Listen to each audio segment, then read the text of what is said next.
السلام علیکم ورحمۃ اللہ وبرکاتہ۔ آج کل ہمارے لیکچرز چل رہے ہیں پاک فوج پاکستان کی دفاع کی ضامن۔ آج کا ٹاپک ہے جنگ کے دوران دعا مانگنے کی اہمیت۔ مجاہدین کو فوجی مہم پر بھیجتے وقت درج ذیل دعا مانگنی چاہیے۔ ابو داؤد کی حدیث ہے، حضرت عبداللہ رضی اللہ تعالیٰ عنہ سے روایت ہے کہ جب آپ صلی اللہ علیہ وآلہ وسلم کسی لشکر کو روانہ فرمانا چاہتے تو فرماتے، میں تمہارا دین، تمہاری امانتیں اور تمہارے آخری اعمال اللہ کے سپرد کرتا ہوں۔ دشمن پر حملہ کرتے وقت درج ذیل دعا مانگنی چاہیے۔ ابن ماجہ کی حدیث ہے، حضرت عبداللہ رضی اللہ تعالیٰ عنہ فرماتے ہیں، آپ صلی اللہ علیہ وآلہ وسلم نے کفار کے لشکروں کے خلاف یوں دعا فرمائی، اے اللہ، کتاب نازل فرمانے والے، جلد حساب لینے والے، لشکروں کو شکست دینے والے، دشمن کو شکست دے اور ان کے پاؤں ڈگمگا دے۔ یہ جو دعا ہے یہ آپ صلی اللہ علیہ وآلہ وسلم نے غزوہ احزاب کے موقع پہ مانگی تھی۔ اس میں آپ کو پتہ ہے کہ تمام جو دشمن تھے مسلمانوں کے، مشرکین بھی اور یہود بھی، وہ سارے اکٹھے ہو گئے تھے۔ تو جب آپ صلی اللہ علیہ وآلہ وسلم نے یہ دعا مانگی تو پھر اللہ تعالیٰ نے جو ہے کفار کے قدموں کو ڈگمگا دیا تھا، اور بغیر جنگ ہوئے ہی اللہ تعالیٰ نے مسلمانوں کو جو ہے وہ کامیابی عطا کر دی تھی۔ اگلی حدیث بھی ابو داؤد کی ہے۔ حضرت انس بن مالک رضی اللہ تعالیٰ عنہ کہتے ہیں، آپ صلی اللہ علیہ وآلہ وسلم جب جنگ کرتے تو فرماتے، اے اللہ، تو ہی میرا بازو ہے، تو ہی میرا مددگار ہے، تیری توفیق سے ہی چلتا پھرتا ہوں، تیری ہی مدد سے حملہ کرتا ہوں اور تیرے سہارے پر ہی لڑتا ہوں۔ تو اس لیے دوران جنگ ان دعاؤں کو اگر مجاہدین پڑھیں گے تو انشاءاللہ تعالی اللہ تعالیٰ انہیں کامیابی ضرور عطا کریں گے۔ دشمن پر حملہ کرتے وقت نعرے تکبیر بلند کرنا مستحب ہے۔ بخاری کی حدیث ہے، حضرت انس رضی اللہ تعالیٰ عنہ سے روایت ہے کہ آپ صلی اللہ علیہ وآلہ وسلم صبح کے وقت خیبر حملہ کرنے کے لیے پہنچے۔ اس وقت یہودی اپنی گردنوں پر گدالے اٹھائے ہوئے خیبر سے نکل رہے تھے۔ آپ صلی اللہ علیہ وآلہ وسلم کو دیکھ کر کہنے لگے، محمد صلی اللہ علیہ وآلہ وسلم ان کا لشکر آگے، محمد صلی اللہ علیہ وآلہ وسلم ان کا لشکر آگے۔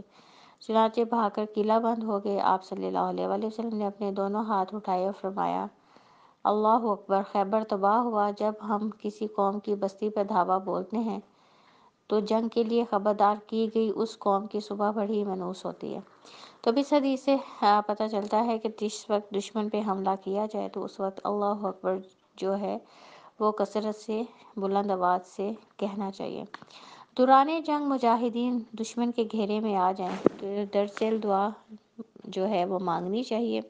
احمد کی حدیث ہے، حضرت ابو سعید خدری رضی اللہ تعالیٰ عنہ کہتے ہیں، خندق کے دن ہم نے عرض کیا، یا رسول اللہ صلی اللہ علیہ وآلہ وسلم، کیا کوئی چیز ایسی ہے جسے ہم ان حالات میں پڑھیں؟ کیونکہ خوف اور گھبراہٹ کی وجہ سے لوگوں کے کلیجے حلق کو آگے ہیں۔ آپ صلی اللہ علیہ وآلہ وسلم نے ارشاد فرمایا، ہاں کہو، یا اللہ، میرے عیوب ڈھانپ لے اور ہمیں گھبراہٹ سے امن دے۔ حضرت ابو سعید خدری رضی اللہ تعالیٰ عنہ کہتے ہیں، اس کے بعد اللہ تعالیٰ نے تیز ہوا کے ذریعے دشمنوں کے منہ پھیر دیے اور اسی ہوا کے ذریعے اللہ نے دشمنوں کو شکست دے دی۔ اب یہ جو دعا ہے یہ بھی جو غزوہ احزاب ہوا ہے اس موقع پر جو آپ صلی اللہ علیہ وآلہ وسلم نے جو ہے اس دعا کو پڑھا تھا، اور صحابہ کرام سے بھی کہا تھا اس دعا کو پڑھیں۔ تو اس دعا کو پڑھنے سے کیا ہوا کہ مشرکین نے جو بھی اپنے خیمے لگائے ہوئے تھے مسلمانوں کے خلاف لڑنے کے لیے، تو اللہ تعالیٰ نے مسلمانوں کی مدد تیز ہوا کے ذریعے کی تھی، جس سے ان کے خیمے اڑ گئے، ان کے برتن سارے الٹ گئے، اور پھر مشرکین وہ علاقہ خود ہی چھوڑ کے چلے گئے تھے اور جنگ کی نوبت نہیں آئی تھی۔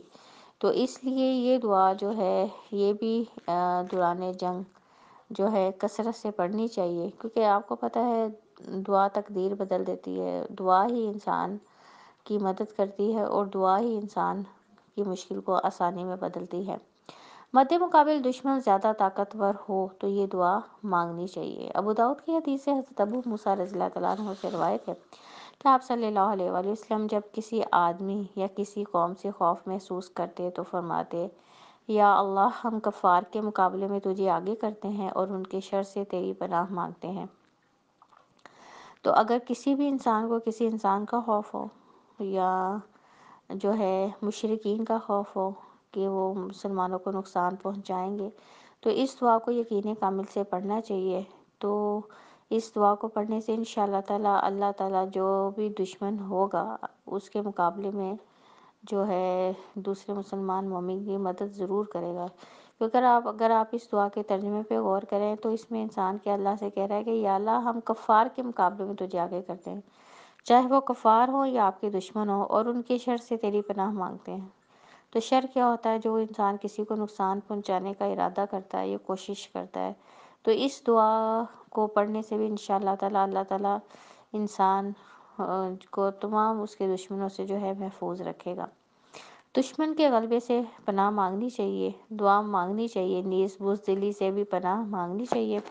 مسلم کی حدیث ہے، حضرت انس بن مالک رضی اللہ تعالیٰ عنہ کہتے ہیں آپ صلی اللہ علیہ وسلم یہ دعا مانگا کرتے تھے: اے اللہ، میں فکر اور غم، کمزوری اور سستی، بزدلی اور بخیلی، قرض کے بوجھ اور دشمن پر غلبے سے تیری پناہ مانگتا ہوں۔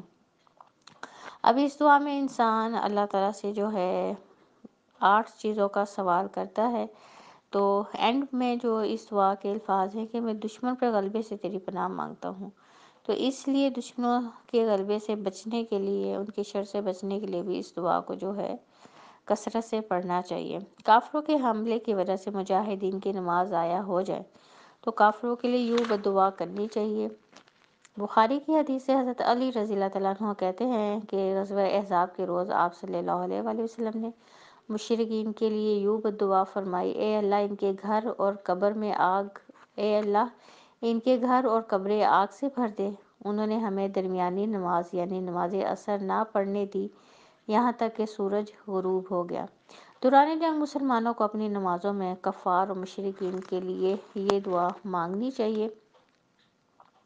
حضرت عطا رحمہ اللہ سے روایت ہے کہ انہوں نے عبید بن عمیر رحمہ اللہ کا ذکر کرتے ہوئے سنا کہ حضرت عمر بن خطاب رضی اللہ تعالیٰ عنہ نے قنوت میں یہ دعا مانگی: یا اللہ مومن مردوں اور مومن عورتوں کو، مسلمان مردوں اور مسلمان عورتوں کو بخش دے اور ان کے دلوں میں الفت ڈال دے اور ان کی آپس میں اصلاح فرما دے، اپنے اور ان کے مشترکہ دشمن کے خلاف ان کی مدد فرما۔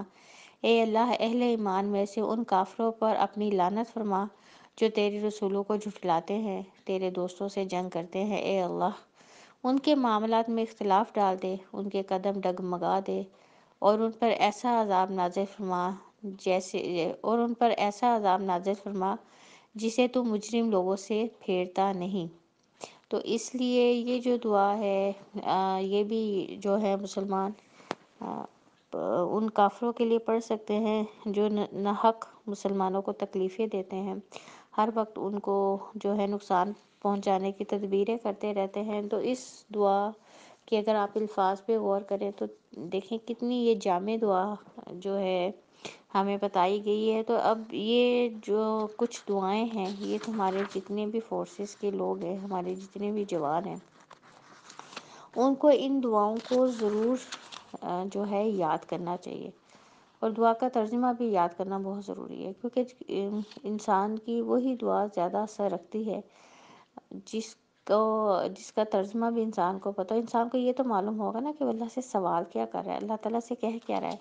اب یہ دیکھیں جتنی بھی دعائیں ہیں یہ بڑی جامع دعائیں ہیں، اور آپ صلی اللہ علیہ وآلہ وسلم نے یہ دعائیں مجاہدین کو جو ہے بتائی ہیں کہ دوران جنگ اگر انسان ان دعاؤں کا اہتمام کرے گا تو انشاءاللہ تعالیٰ اللہ تعالیٰ مجاہدین کی جو ہے مدد ضرور فرمائے گا۔ سبحانک اللہم و بحمدک، اشہد ان لا الہ الا انت، استغفرک و اتوب الیک۔ ربنا تقبل منا انک انت السمیع العلیم وتب علینا انک انت التواب الرحیم۔ سبحان ربک رب العزت عما یصفون وسلام علی المرسلین والحمد للہ رب العالمین۔